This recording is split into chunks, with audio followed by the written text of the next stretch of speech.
Buenos días, bienvenidos y bienvenidas a este Día de Asturias y a esta celebración de Podemos aquí en Xixón. Vamos a comenzar con la mesa sobre la situación política. Yo soy Elena Plaza, la moderadora, periodista y moderadora de esta mesa. Voy a presentar a los participantes, que son Xulio Ferreiro, que es alcalde de Coruña, y el líder de la agrupación Mareas, una agrupación de izquierdas, un movimiento político y ciudadano, ¿verdad?, que luego nos comentará un poquitín más. Ana Taboada, que es vicealcaldesa de Oviedo por Somos Oviedo. Y a mi izquierda tengo a David Martínez, que además de ser mi jefe, nuevo director de la revista Atlántica, que ayer salimos a la calle, así que ya podéis ir a buscarnos en los kioscos. También es periodista y acaba de publicar su libro sobre el gabinismo, una historia contada, corrígeme el título, una historia contada a nuestros hijos, que el 2 de octubre vas a presentar en el Teatro Filarmónica. Perfecta la propaganda. Y como tenemos poco tiempo, aproximadamente unos 45 minutos, ya acumulamos retraso, pues vamos a empezar con la mesa. Cada uno de los ponentes ahora mismo pues nos hará un pequeño punto de partida de cada una de sus posiciones respecto a la situación política. Comienza Xulio, si te parece. Venga. Bueno, en primer lugar, pues muy buenos días a todos y a todas. Encantado de estar en Asturias, en Gijón, para celebrar con vosotros el Día de Asturias. Efectivamente, yo soy alcalde de A Coruña y, bueno, A Coruña está gobernada por una fuerza política que es la Marea Atlántica, una fuerza política que es de confluencia, de unidad popular, un movimiento ciudadano, como muy bien has dicho, ¿no?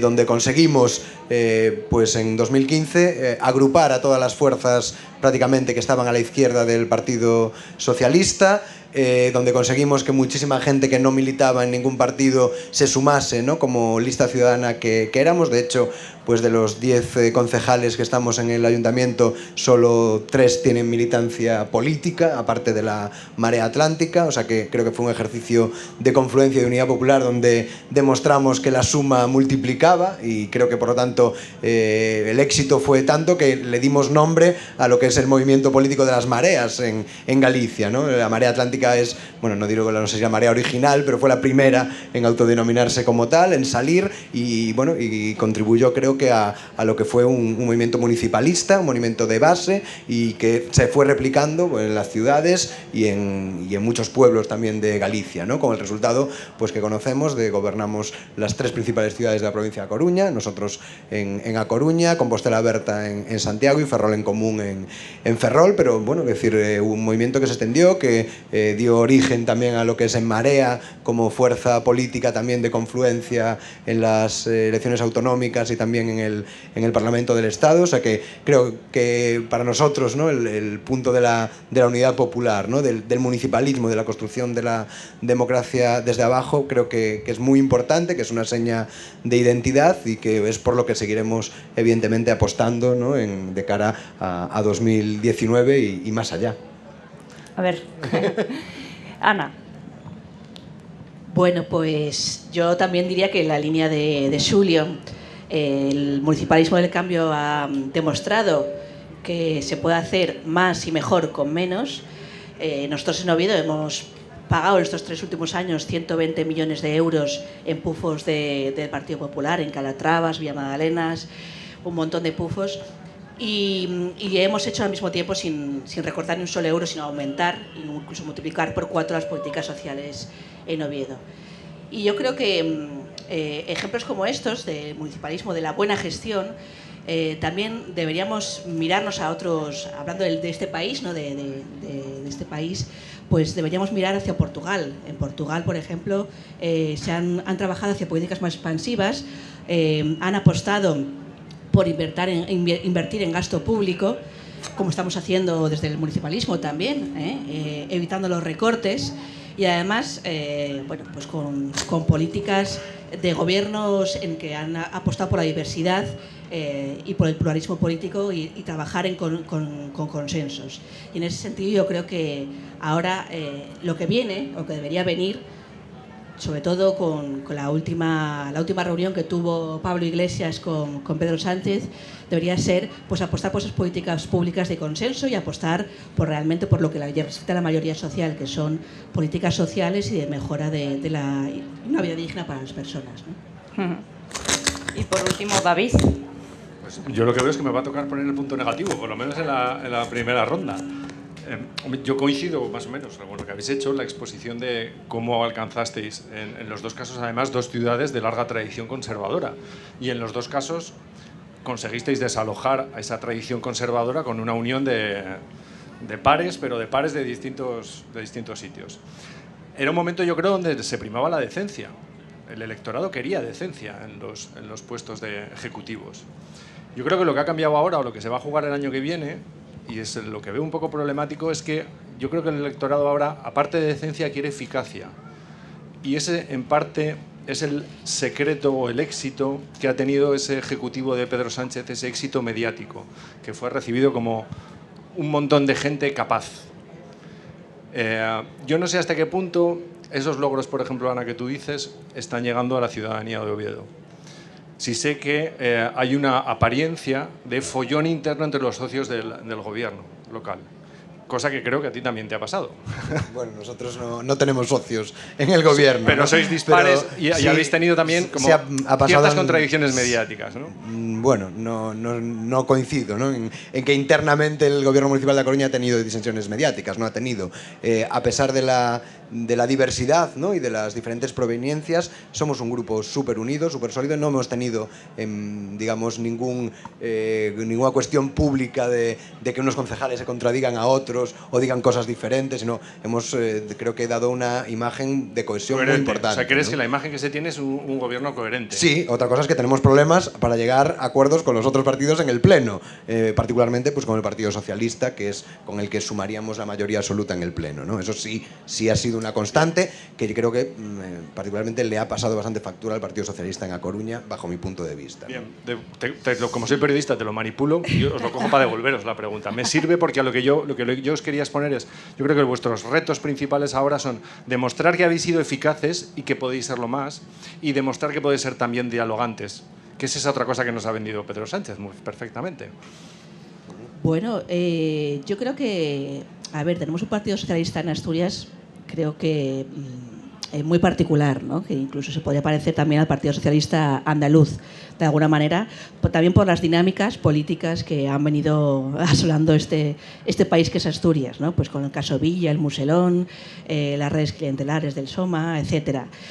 Y yo creo que también a nosotros nos ha pasado que estamos gobernando con el PSOE en Oviedo, también porque entendíamos que era un partido socialista diferente a la Federación Socialista Asturiana, pero sí que a veces las dinámicas que tienen pues son diferentes a las que venimos nosotros. Nosotros no tenemos, digamos, esa mochila que esa dependencia política de determinados partidos, como le ha pasado al PSOE, para tomar decisiones y para enfrentarse al gobierno autonómico en determinadas cuestiones, ¿no?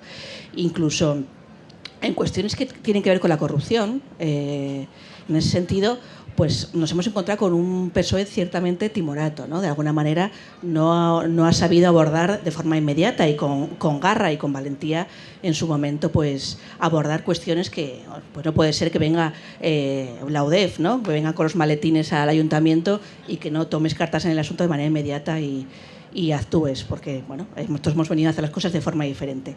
Y yo creo que lo que nos falta a nosotros, que no nos falta eficacia, sino quizá es en saber explicarla, saber explicarla y saber explicar también que en el debate también enriquece y avanzamos mucho más. Y yo creo que eso, bueno, pues es una cosa que necesitamos trabajar para que la gente entienda que no tenemos un gobierno que esté en peleas continuas, sino que está debatiendo continuamente para avanzar hacia políticas más profundas en las que se llega al mayor consenso posible. Por ejemplo, hablaba con David en la primera conversación que teníamos sobre esa campaña de mercadotecnia, ¿no? El equipo de mercadotécnico que hay detrás de Pedro Sánchez, que no es un político tan clásico. Es que, sí, ¿no? Es que nos guste o no, antes de Pedro Sánchez vimos a Rivera, o sea, son política demoscópica, y Pedro Sánchez adelantará o no adelantará las elecciones en función de sus desayunos demoscópicos, porque viven para eso, pero eso también es así. Quiero decir, ese es el mundo en el que vivimos, nos guste o no. Pero quizás los partidos grandes tengan eso más fácil de acceder que alianzas como las vuestras, quizá? Bueno, no creo. Podemos nació de un gran movimiento social en redes. O sea, no creo que sea tanto de capacidad como de cómo transmites tu mensaje. Obviamente, los nuevos partidos de izquierda yo creo que tienen, lo que os apuntaba al principio, tienen que cambiar un poco el mensaje que trasladas a la ciudadanía. Mensajes de antes ya no valen, porque ya llevas tantos años en el gobierno, ya te han fiscalizado, ¿sabes? Y te han juzgado. Entonces, ahora, ante unas elecciones y un clima tan inestable como es el nacional, y en nuestro caso en Asturias el regional, efectivamente tenemos un gobierno por un señor que el año pasado, cuando le preguntaron que hiciera balance de los 2 primeros años de gobierno, dijo que pensaba agotar la legislatura. O sea, no solo no contestas diciendo qué has hecho, sino dices no me vais a echar, lo cual yo creo que ya resume todo, pero he perdido un poco el hilo. En cualquier caso, creo que tenéis que renovar el mensaje para en ese sentido, ¿no? Sí, a ver, yo coincido contigo, ¿no? En el sentido que no estamos ya en 2015. El momento del ciclo político es diferente, nosotros somos diferentes. Es decir, hemos pasado por la institución cuando antes no habíamos pasado. Nosotros somos un gobierno donde nadie había gobernado antes, es decir, no había esa experiencia, pese a que creo que sí, éramos un grupo de gente también pues, que podía tener unos valores, ¿no? De juventud, de dinamismo, de estar bien preparados académicamente, incluso de experiencia profesional en otros ámbitos, ¿no? Pero, desde luego, cuando te presentas unas elecciones desde el gobierno, ya has gobernado 4 años, en mi caso he sido alcalde 4 años, no me puedo presentar otra vez impugnando la clase política anterior, no, únicamente, ¿no? Porque es cierto que sigo pensando que somos diferentes, ¿no? Y que hemos hecho las cosas de forma diferente. El otro día un amigo mío me decía, ¿no? Yo es que es la primera vez que sé que el que me gobierna no me roba. Y eso lo sigo sabiendo a día de hoy, ¿no? Bueno, creo que eso es un punto importante, ¿no? Seguir manteniendo ciertos valores, ¿no? de honestidad, de cierta frescura, creo que es importante. Ahora bien, tenemos que presentarnos con un balance, ¿no? Nosotros, después de 3 años, podemos decir que hemos cumplido más del 80% del programa electoral. Es decir, que hace 4 años, ¿quién se presentó a las elecciones diciendo que había cumplido un 20% de su programa electoral en las municipales? Desde luego, a Coruña nadie nunca pudo decir tal cosa. Nosotros, los cálculos que tenemos, que el gobierno anterior cumplió aproximadamente un 15% del programa electoral con el que se había presentado a las elecciones, ¿no? Es decir, ese es el nivel de cumplimiento que había antes, este es el nivel de cumplimiento que hay ahora. Hay un modelo de ciudad, ¿no? Que se ha ido plasmando. Primero, un modelo defensivo, ¿no? Bueno, vamos a parar ciertas cosas. Vamos a parar la construcción del urbanismo el urbanismo como medio para servir ciertos intereses económicos. Y vamos a parar eso y empezar a darle la vuelta y hacer un urbanismo que sea el derecho a la ciudad, ¿no? El derecho a la vivienda. Bueno, pues eso es un modelo que está ahí. Vamos a cambiar, ¿no? Un modelo de movilidad basado en el vehículo privado y vamos a empezar a darle la vuelta. Creo que eso es lo que tenemos que presentarnos. Y después que personalmente y políticamente y a nivel de gestión hemos sido eficaces. Hemos aprendido, yo creo que eso también hay que decirlo, tenemos una experiencia, eso es un valor a día de hoy, que hayamos aprendido y que por lo tanto hay cosas que pensábamos hace 3 años que a lo mejor hoy ya las pensamos diferentes, pero en positivo, es decir, hemos aprendido cuáles son los tiempos de la administración, hemos aprendido sus límites y por lo tanto creo que ese aprendizaje nos va a permitir en un segundo mandato seguir desarrollando un modelo de ciudad que ahora mismo está diseñado, ¿no? O dibujado y profundizar en él.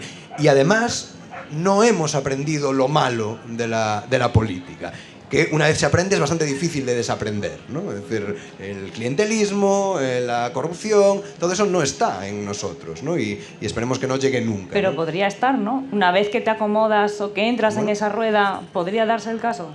Porque hablas de vuestro grado de eficacia. También eso llega a la ciudadanía, la gente sabe realmente lo que se cumple y no se cumple. Bueno, pero luego hablamos, ¿no? de lo que transmiten los medios de comunicación. Sí, yo no me voy a meter con el mensajero todavía, pero es cierto que hay datos objetivos, ¿no? El nivel de deuda del Ayuntamiento de A Coruña es hoy sustancialmente diferente al nivel de deuda del que tenía cuando llegamos. Hemos reducido la deuda en un porcentaje altísimo, ¿no? El nivel de gasto social del Ayuntamiento de A Coruña es hoy muy superior no solo al que era hace 4 años en A Coruña, sino a todo el resto de las ciudades gallegas. Es decir, somos el Ayuntamiento de Galicia que más invierte en lo social, más de 100 euros por habitante y año. Es decir, cuando la siguiente ciudad debe andar por los 60. cuenta. Y es Vigo, que decir que tampoco es una ciudad pequeña o que no tenga medios, ¿no? Y es una ciudad presuntamente gobernada por la izquierda. Bueno, pues entonces esos son logros que hemos puesto encima de la mesa, ¿no? Hemos acometido, digamos, desafíos muy importantes para la ciudad. Aquí en A Coruña tenemos problemas semejantes a los de Gijón en algún caso, ¿no? A los de Oviedo con los desmanes urbanísticos del pasado. Hemos conseguido parar una operación especulativa que iba a convertir todo el puerto interior de la ciudad en un barrio intensivo de viviendas, etcétera, y lo hemos logrado parar. Hemos cambiado el sentido común de la ciudad y la ciudad ahora ya está en otra cosa, es decir, que es en lograr salvar, ¿no?, esos terrenos y que se libren de la especulación y puedan ser dedicados a usos productivos y a la interacción puerto-ciudad desde un punto de vista del derecho a la ciudad y no especulativo. Bueno, pues son logros que, bueno, ahora nuestra responsabilidad es ponerlos en valor, que se sepa, que la gente los comprenda. Creo que en general la gente lo está entendiendo. Evidentemente siempre hay ruido, siempre hay distorsión y siempre hay intereses porque dar imágenes diferentes a la realidad, ¿no? Pero eso forma parte del contexto, del paisaje, y tenemos que saberlo y tenemos que ser inteligentes, ¿no?, también con eso. Yo también quería insistir, y yo creo que también es un poco la línea por la que apuntas, David, que es cómo hacer esto irreversible, ¿no? O sea, decir, hemos estado 4 años y tenemos que demostrar, y yo creo que también lo que habla del modelo de ciudad, pues nosotros también estamos proyectando ese modelo de ciudad, ¿no? Pues ese modelo de ciudad se traduce en que hemos conseguido más de 10 millones de euros para transformar la entrada de Oviedo con un solo funcionario y el concejal de Urbanismo y Medio Ambiente, que de profesión es arquitecto, pero solo con esas 2 personas, porque tenemos un ayuntamiento que venimos a un ayuntamiento absolutamente desmantelado, pues conseguimos fondos europeos frente a otras ciudades en Asturias que iban con grandes consultoras a presentarse a los fondos europeos. Y eso demuestra que no teníamos experiencia municipal, pero sí que somos personas eficaces y que somos capaces y queremos trabajar por el bien común. Y esas transformaciones de lo que va a ser el Boulevard de Santullano, por fin, después de 10 años sin un planteamiento de futuro en lo que eran el entorno del viejo hospital, ya hay un proyecto sobre la mesa para desarrollar. Todo eso yo creo que hace que nosotros insistamos en que este proyecto es irreversible, porque si llegan otros, pues si llega el Partido Popular o llega Ciudadanos, pues lo que van a querer es cargarse esos proyectos, ese modelo de ciudad sostenible, cercana y accesible a la ciudadanía. Y yo creo que eso también es lo que tenemos que insistir, que todo eso y las políticas sociales que hemos traído a Oviedo, que son multiplicar por 4 las becas, incluir los desayunos, cambiar el modelo de comedores en la Universidad Popular, traer empleo al ayuntamiento con más de 2.000 puestos de trabajo temporales directos en 3 años, pues yo creo que son cosas que tenemos que defender y que tenemos que traer y explicar que con el Partido Popular pues esto no va a poder pasar, sino que van a seguir el Partido Popular de la corrupción y el Partido Popular del caso Enredadera y del caso Pokémon, etcétera, etcétera. Y claro, la eficacia se hace sin corrupción. Y yo creo que eso es un valor, el de la decencia va unido a la eficacia también, ¿no? No tiene por qué, puede ser decente, pero ser un incapaz. Eso no a mí me sucede en muchos ámbitos de mi vida, o sea, no tiene ninguna relación. No, yo os escucho y lo lleváis muy bien currado, ¿eh? Y os queda poco además para las elecciones, o sea que os sale de todo de tirón los éxitos que habéis tenido. Pero yo de verdad insisto, primero, yo creo que los tiempos son mucho más difíciles para cualquier político. Ahora la ciudadanía, después de todo lo que ha pasado, juzgamos con mucha más severidad cosas que hace 10 años sí se nos pasaban. Hace 10 años la mayor parte de la gente no sabía qué tipos de contrataciones podía tener un ayuntamiento, y ahora todo el mundo sabe lo que es una adjudicación directa o lo que es un concurso, una subasta y demás. Entonces, claro, yo supongo que desde el punto de vista vuestro os veréis tratados a veces injustamente respecto a todo lo que hubo antes. Pero eso es un no vuelta atrás, o sea, es la misma dureza con la que vais a ser fiscalizados. Y lo otro, yo lo escucho, pero sobre todo a nivel municipal, también nosotros que hemos trabajado bastantes años cubriendo información municipal, y vosotros lo sabéis de sobra, cosas como las políticas sociales no siempre funcionan, no siempre calan. O sea, a nivel municipal funcionan muchas otras cosas que no digo que tengáis que hacer, pero que son mucho más eficaces, como poner una plaza bonita o una farola, Gabino de Lorenzo. No es por hacer publicidad del libro, pero es eso. Entonces, en estos tiempos, cuando yo hablo de eficacia, no me refiero tanto a esa retahíla, sino a una labor divulgativa también, ¿no? ¿Qué haces? ¿Por qué haces eso? Yo creo que, por ejemplo, en el caso de Oviedo, esa labor, pierde fuerza por la imagen de desunión del gobierno, ¿no? Y con esto vuelvo a la necesidad de, por supuesto, os queréis distanciar del Partido Popular, es obvio, pero igual es tiempo también de acercarse a otras izquierdas de una forma más real. Sí, a ver, la relación con, supongo que te refieres al Partido Socialista. La relación con el Partido Socialista ha sido complicada, ¿no? Bueno, en el caso de Oviedo es evidente, ¿no? Dentro del gobierno, ya desde el día de la investidura, si me apuras, aquí en Gijón creo que más o menos, ¿no? Lo mismo. Es cierto que el caso de Gijón y A Coruña, bueno, la historia del Partido Socialista es muy parecida, ¿no? En el caso de Coruña, pues un partido que gobernó siempre, ¿no? En A Coruña, con una alianza, creo que con los poderes fácticos de la ciudad, ¿no? Y con la oligarquía de la ciudad. Esa es la tradición histórica del vazquismo, ¿no? Bueno, era un modelo muy claro de gobernanza, ¿no? Donde, bueno, pues había una serie de gente que, bueno, pues que tenía esa capacidad de decidir, ¿no? El rumbo de la ciudad y los grandes proyectos de la ciudad. Bueno, evidentemente los problemas han venido efectivamente de ambas partes. Pues nosotros, hay que acordarse, en 2015 llegamos impugnando tanto al Partido Popular como al Partido Socialista. Había que recordar, ¿no? También cuál era el contexto en 2015 y la traición que mucha gente sintió, ¿no? Cuando pues, Zapatero da el cambio de rumbo y traiciona, creo que pues, los principios que muchos habían visto, ¿no? en aquel gobierno. Bueno, ese era el contexto del 15M, el contexto, etcétera. Creo que hoy en día estamos en un contexto diferente y creo que, por lo menos en A Coruña, hemos visto también, ¿no? Que el Partido Socialista ha ido asumiendo, ¿no? el papel y la necesidad de construir una alternativa, porque es que si no, lo que hay del otro lado está muy claro, ¿no? El del otro lado está clarísimo y cada vez se diferencia menos, ¿no? Vox del PP de Ciudadanos, ¿no? Todo se está radicalizando hacia la derecha en ese lado, con lo cual creo que tenemos la responsabilidad de este lado sumar, ¿no? Y ensanchar la base social y, bueno, y lo que hablamos muchas veces de esa competencia virtuosa. Creo que este es el momento de la competencia virtuosa. Creo que efectivamente Pedro Sánchez lo está empezando a entender.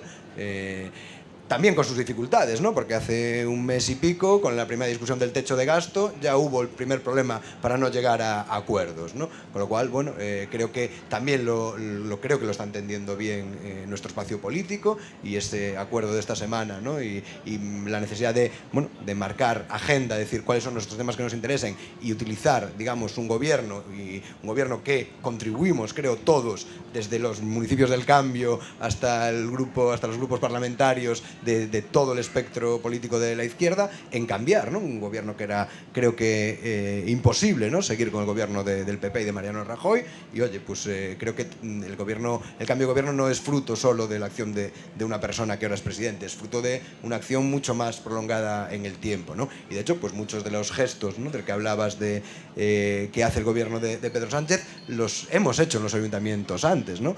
El Aquarius y las ciudades de refugio. O sea, ¿cuánto tiempo llevamos, ¿no? Desde Barcelona, desde A Coruña, hablando de ciudad de refugio, de necesidad. Bueno, y después viene el Aquarius. La laicidad, ¿no? Es decir, parecía hace 3 años sorprendente que en algunos ayuntamientos estuviésemos tomando posesión sin crucifijo, ¿no? Y de repente, pues 3 años después, el presidente del gobierno hace lo mismo, ¿no? Memoria histórica. Es decir, nosotros tuvimos que empezar a aplicar la ley de memoria histórica en A Coruña, parece mentira, pero lo hicimos nosotros, ¿no? Hace solo 3 años. Bueno, creo que ahí hay un camino, ¿no? que va en la misma dirección y por lo tanto creo que es un camino de construir colectivamente entre toda la izquierda. Creo que tenemos que darnos cuenta de eso y, oye, y que las discusiones que tengamos en el ámbito de la izquierda sean productivas, es decir, logren avances políticos y sociales, no le den armas al enemigo, que el enemigo las utiliza muy rápidamente, y que seamos capaces de demostrarle a la sociedad que desde posiciones plurales somos capaces de construir un proyecto sobre bases comunes, ¿no? Y creo que eso podemos hacerlo en el ámbito municipal. Es cierto, creo todos hemos aprendido en este tiempo, y nosotros también, y por lo tanto creo que están saliendo los acuerdos más fáciles hoy que hace 2 años, por lo menos en A Coruña, y bueno, y tenemos que ir trabajando en este camino, creo que en un contexto donde va a ser muy difícil, ¿no? Hablar de mayorías absolutas, otro tipo de, digamos, que era tradición también, ¿no? En el Estado español, y que nadie llegaba nunca a acuerdos con nadie porque no lo necesitaba, ¿no? Básicamente. Por quedarnos con Pedro Sánchez, ¿no? A ese nivel un poco macro, digamos, ¿Cómo se afronta el gobierno de una nación en solitario cuando no eres votado, cuando tienes a todo el mundo en tu contra, cuando está sobrevolando sobre ti los presupuestos generales del Estado? ¿Con quién? ¿Cómo? ¿Qué? Bueno, pues ya lo decía Xulio, yo creo que ya se han planteado cosas dentro de, digamos, de los partidos de la oposición, lo que podían ser partidos que podían ser aliados para el gobierno, ¿no? Y hay políticas de futuro que yo creo que son comprensibles, no son ni de derechas ni de izquierdas, sino son para mayoría social, que tienen que ver pues con la educación 0 a 3 y que sea universal y gratuita, con medidas que tienen que ver con los pensionistas y con medidas que tienen que ver con los derechos sociales y con la vivienda. Y yo creo que, pues lo que decía Xulio, ahora mismo estamos en un contexto político en el que ya no va a haber mayorías absolutas, sino que puede haber gobiernos plurales, como es el de Oviedo, ¿no? Con diversidad de opiniones y que eso también yo creo que es positivo y hay que empezar a tratarlo como positivo y no como cuestiones de disenso. Y también pues va a haber gobiernos en minorías las que van a tener que trabajar para buscar ese consenso. Y yo creo que si las fuerzas y el bloque del cambio queremos avanzar y evitar que las políticas de derecha y la extrema derecha, que ahora mismo yo creo que están intentando penetrar en este país para intentar dar un vuelco y un viro a lo que ha venido siendo desde 2015 hasta ahora la política en este país, pues tenemos que trabajar conjuntamente y hay cosas que debemos aprender, por ejemplo, desde el 8M, el feminismo, ¿no? Que se ha conseguido sacar a un montón de mujeres a la calle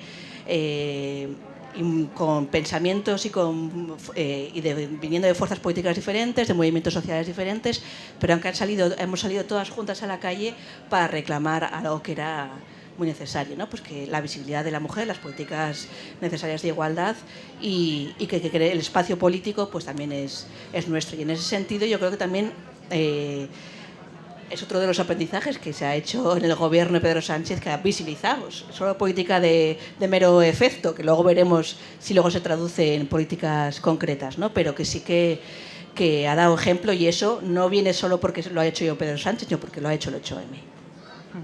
Sí, yo además es que creo que es clave, una opinión un poco personal, pero ese entendimiento de las izquierdas es clave, primero, por justicia con la historia de España, porque la izquierda en la historia de España ha sido incapaz de ponerse de acuerdo en los momentos importantes, por las circunstancias que vivimos ahora. Has apuntado a la ultraderecha y estamos a un paso de eso. Tenemos dos partidos conservadores peleando ya por ese espacio, precisamente porque parece que solo puede sobrevivir uno, ¿no? Como en Los Inmortales.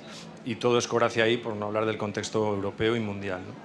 Pero yo creo que también el que fueran más frecuentes los acuerdos entre la izquierda en distintas administraciones daría un traslado ciudadano de tranquilidad que es necesario. Vivimos en una sociedad exageradamente alterada, donde cualquier debate está desquiciado, porque hemos ido pasando de la indignación a la ira sin darnos cuenta, y la ira nos ocupa ya todos los ámbitos, el laboral entre trabajadores, decías el feminismo. Una de las últimas polémicas que hemos tenido en la web de Atlántica ha sido por un artículo sobre la prostitución, donde distintas corrientes feministas se llaman de todo. Entonces te asusta cómo hemos llegado a eso, ¿no? Entonces creo que ahí también hay, aparte de una estrategia política, una responsabilidad social bastante clara, ¿no?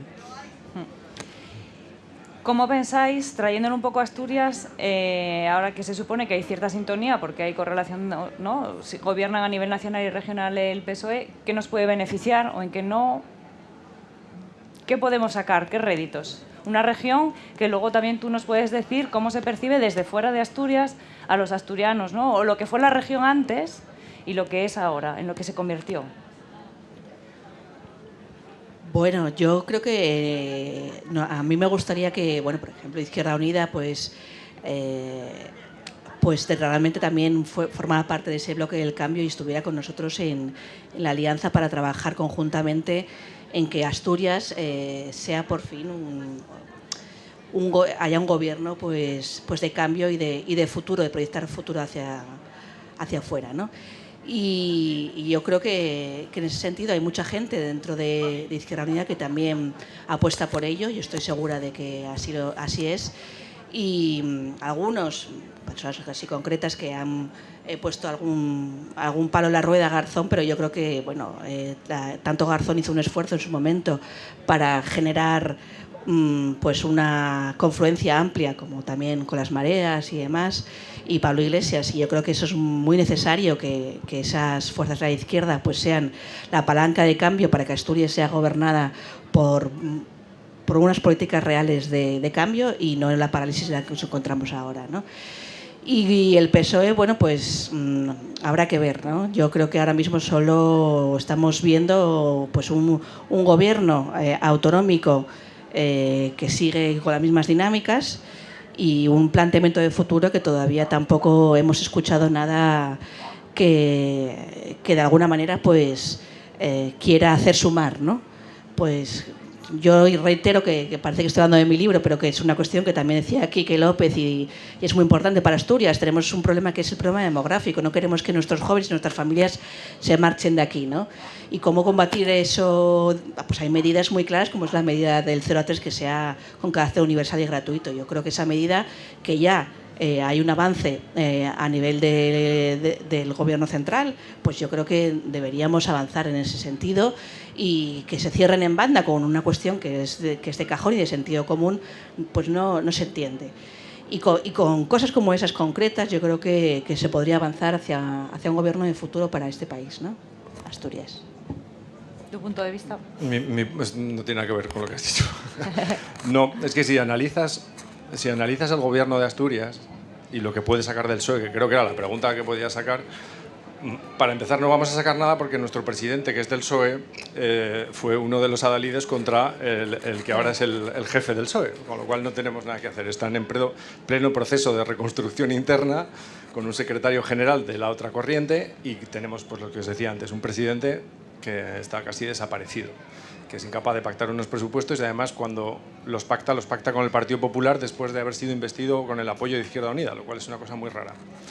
Nuestro otro partido de la derecha, o nuestros otros dos partidos, son el Partido Popular, que sigue en sus cuitas de corruptelas internas y en su pelea con Foro Asturias. En Foro Asturias, el supuesto líder se acaba de cargar a la supuesta sucesora por poner a otra sucesora, que es la alcaldesa de Gijón. Luego tenemos a Izquierda Unida con sus sempiternas dos corrientes, con un líder que es Gaspar Llamazares, que tiene otro partido político paralelo, lo cual es un delirio absoluto. Entonces dices, bueno, quedan Podemos, que sois tremendamente genuinos y demás, pero bueno, también vuestro portavoz ha dimitido. Y igual ahora tenéis un problema interno si alguien pide que el candidato sea una candidata, como ha sucedido. Con lo cual, el panorama, a mí no me preocupa tanto qué podemos sacar del gobierno central como si de una maldita vez esta región va a dejar de clavarse puñales entre ellos dentro de cada casa para que salga algo un poquito, no te digo ilusionante, pero tranquilizador. Cosa que ahora mismo yo igual soy muy pesimista, pero desde luego no lo veo. ¿Y desde fuera?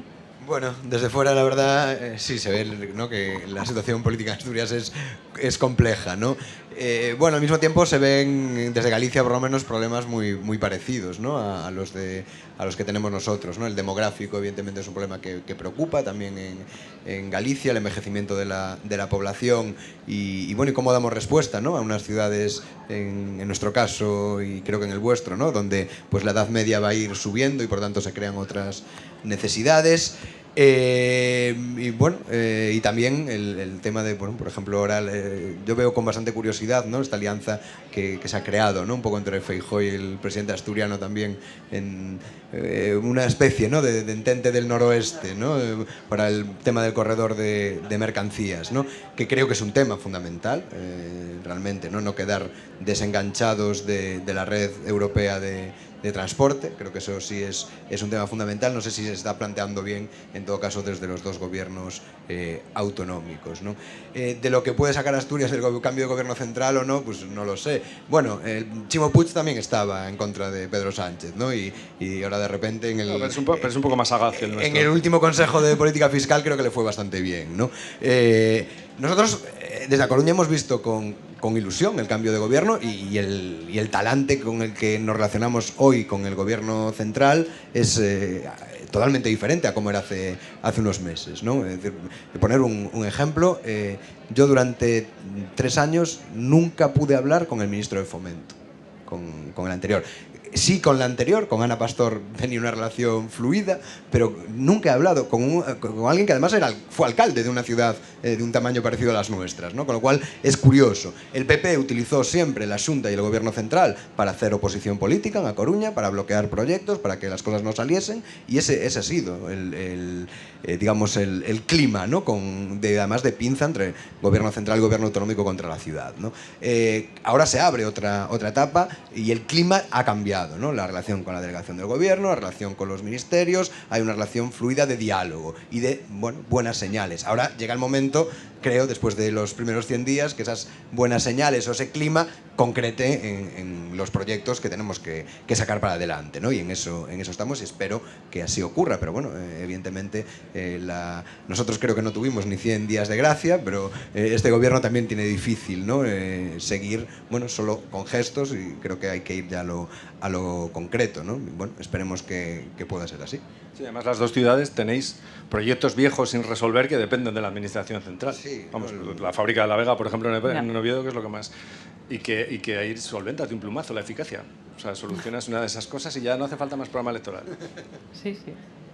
Bueno, mañana creo que va a estar aquí Pedro Sánchez, aquí en Oviedo, y nosotros nos gustaría que viniera pues con una serie de proyectos que son necesarios por la ciudad y que son históricos, desde el puente Nicolás Soria hasta el tema de La Vega, que desde 2013 lleva en abandono. Y yo creo que eso son cuestiones, no es de venir cargado con una maleta llena de regalos, nada de eso, sino porque no hay nada regalado, sino son cosas que llevamos muchos años el pueblo de Oviedo reclamando y que tienen que traerse ya, y que no se entendería de otra manera que un gobierno socialista no se podía trabajar codo a codo con el gobierno de Oviedo en las cuestiones de las demandas históricas de nuestra ciudad, o las de Asturias, ¿no? Que también se entiende que debería ser así. Yo creo que debemos aspirar un poco a mirarnos a Portugal. Nuevamente vuelvo a reiterarme, ¿no? Pues el mapa político asturiano complejo es bastante, como tú mismo has dicho, pero yo creo que hay que poner las herramientas para que esto sea así.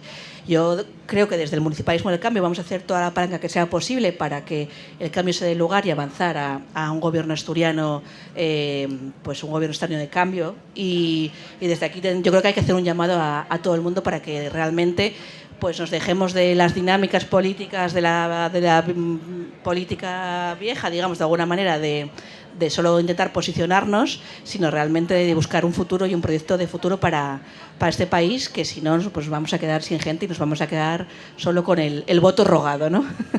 Lo que pasa cuando hablas de futuro, que lo hablábamos el otro día, ¿no? En una región endogámica como en Asturias, con partidos que tienen esas cuotas de poder tan repartidas y ese pesebrismo, que lo podemos significar en una persona, ¿no?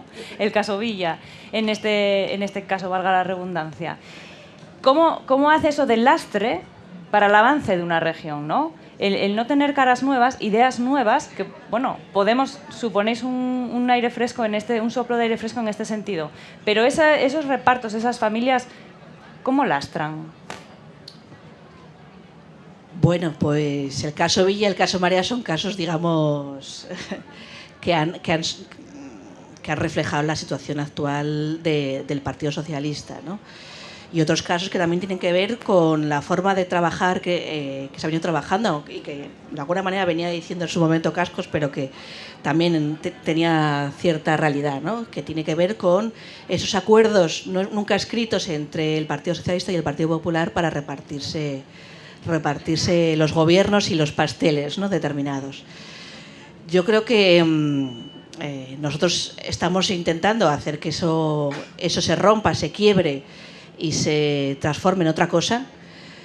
Hay gobiernos en las cuencas que también están trabajando para ello. Yo creo que ahora las cuencas están gobernadas por otro tipo de gobiernos, ¿no? Que no tienen que ver con esa política de redes clientelares, y yo creo que habría que trabajar conjuntamente desde el municipalismo para hacer palanca para ello, ¿no?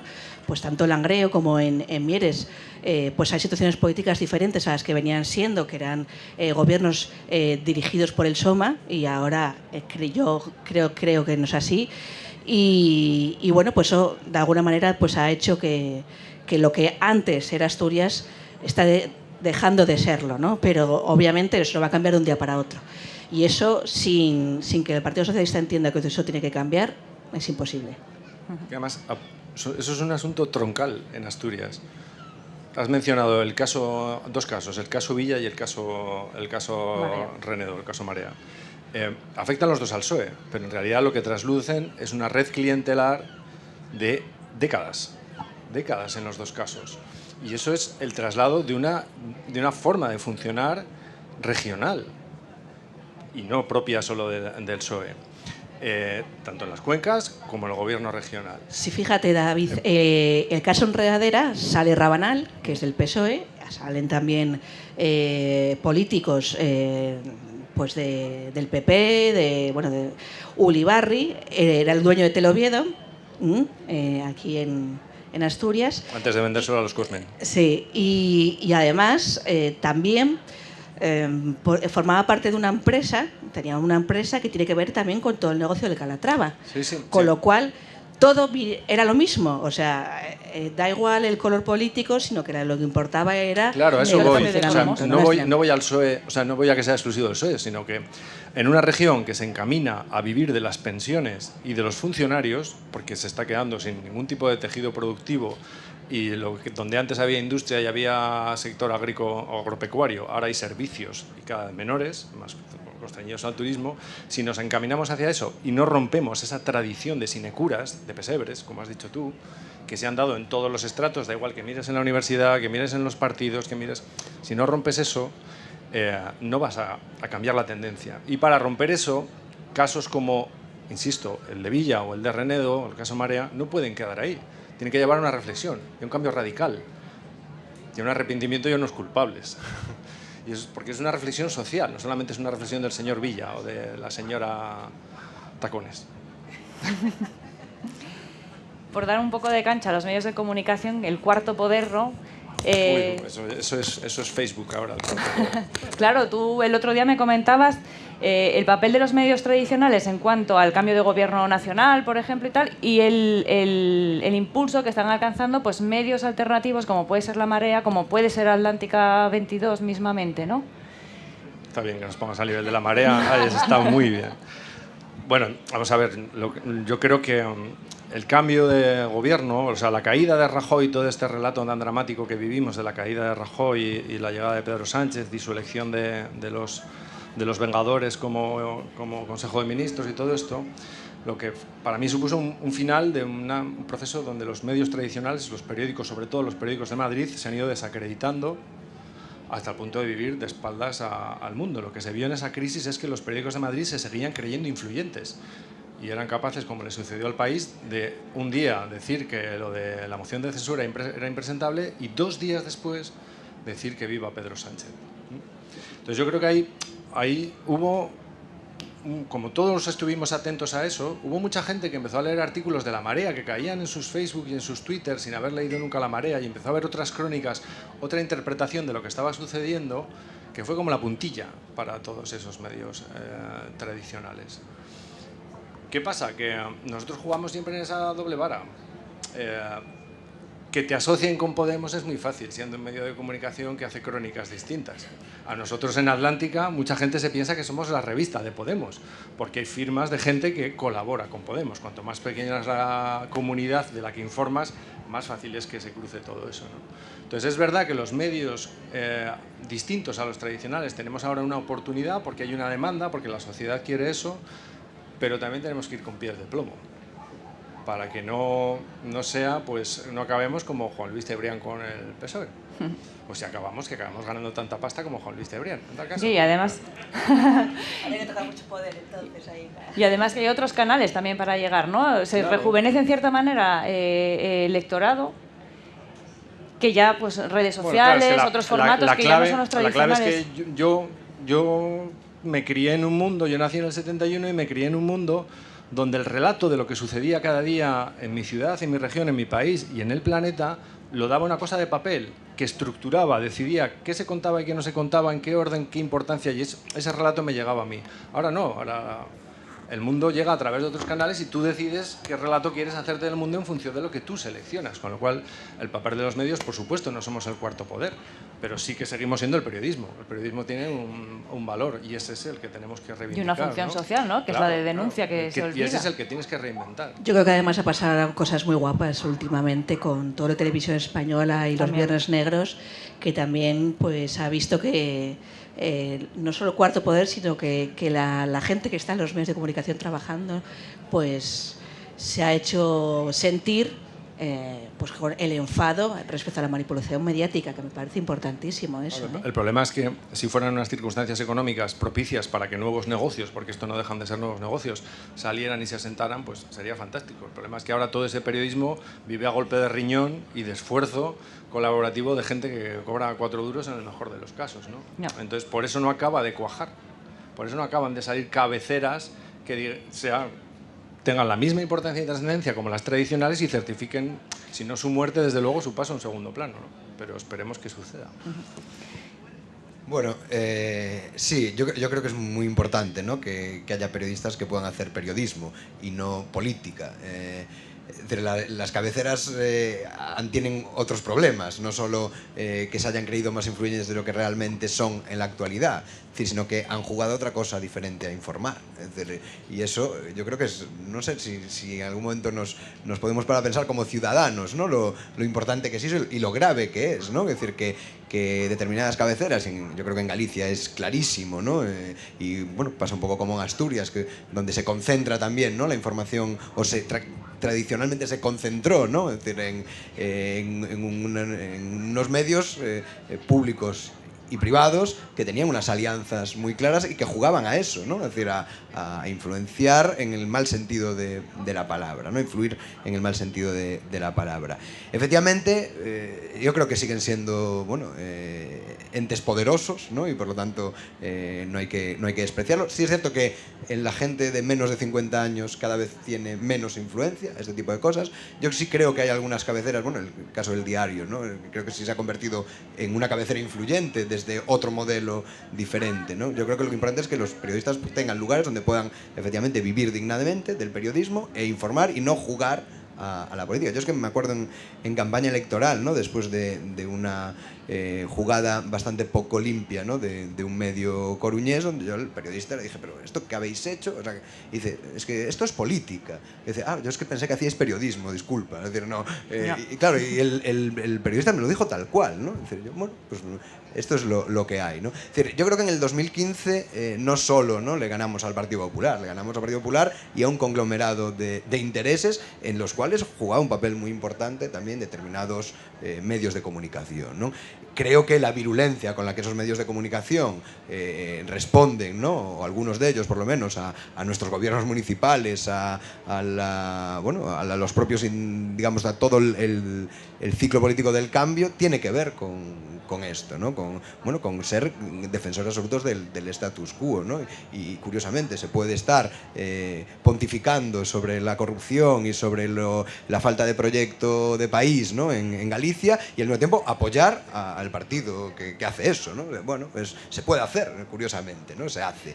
Creo que más que tener medios propios, como dicen, no, necesitamos medios nuestros, no. Lo que necesitamos son medios que hagan su trabajo. Y en ese caso no va a haber ningún problema, ¿no? Porque creo que lo que tampoco podemos pretender es medios dóciles que digan lo que nosotros queremos, claro. Evidentemente no es el objetivo, ¿no? Hombre, la línea entre lo que es la libertad de prensa y la libertad de empresa, ¿no? Es muy delgada y hay una confusión. Sí, pero es que antes citabas tú el caso del País, ¿no? Es decir, el País... El País en realidad fue el más suave de todos. Sí, pero se pudo ver muy bien, ¿no? Es decir, donde, primero, ¿no? ¿Quién es el Consejo de Administración de la empresa editora? Es decir, ¿quién está ahí, ¿no? Entonces, hay intereses económicos que no son periodísticos ahí, ¿no? Evidentemente.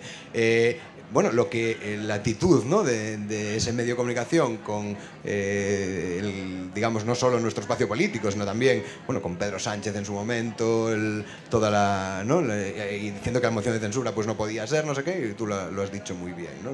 Y de repente, se ven obligados a cambiar de timón, ¿no? Cambiar de director, que no sé si fue una coincidencia o fue algo más, ¿no? Bueno, evidentemente creo que tenemos que procurar que, repito, que exista un modelo de negocio viable para esos medios para que puedan hacer su trabajo, ¿no? Y nosotros tener en cuenta en nuestra relación con los medios, y siempre es complicado, ¿no? Cuando uno está en un cargo de representación institucional, hablar de los medios de comunicación, pero lo que tenemos que tener claro es qué objetivos cumple cada quien y para quién trabaja, ¿no? Y por tanto actuar en consecuencia también. Ya, lo que pasa es que eso de para quién actúa o para quién trabaja, desde Atlántica, por ejemplo, que tenemos el boicot de la publicidad institucional, porque claro, no es agradable lo que decimos. Desde Atlántica destapamos el tema del caso Villa, caso Marea trabajamos mucho y otros casos menores, pero que están ahí, y ningún medio de comunicación se hizo eco de todo ese trabajo que nosotros estamos haciendo humildemente porque no tenemos esos posibles, ¿no? Bueno, pero eso es una pelea de agendas también, que dentro del periodismo eso se nota mucho. Muchas veces los medios tradicionales no se hacen eco de lo que sale en medios más pequeños, no solo por no reconocerles el mérito, sino porque la función de los medios tradicionales siempre ha sido marcar la agenda, decir qué es importante y qué no, qué se debate ahora y qué no. Y esa es la que se siguen creyendo que tienen muchas veces. El problema de posicionarte a favor o no de Pedro Sánchez en una moción de censura no es tanto posicionarte a favor o no, porque está bien que los medios se posicionen en determinadas circunstancias, como sucede en otros países. No, el problema es creerte que tú puedes hacer eso diciendo que eres independiente porque estás en posesión de la verdad para decir qué es lo importante y qué no, qué toca debatir y qué no, claro. Entonces, a mí personalmente no me preocupa que en la Nueva España, en El Comercio o en otros medios tradicionales no salgan informaciones que salen en la Atlántica.